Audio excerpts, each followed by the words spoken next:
सबसे अच्छी बात यह है कि हमारे भाई बहन यहाँ तशरीफ लाए हैं और यहाँ मांग रहे हैं।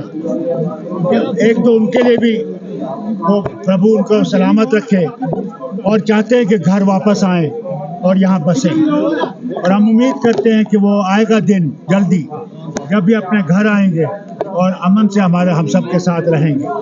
यही चीज़ है जो भाईचारा ज़रूरी है, हिंदू मुस्लिम सिख इत्तेहाद ज़रूरी है और यहाँ से ही चलेगा और सारे भारत में ये फैलेगा।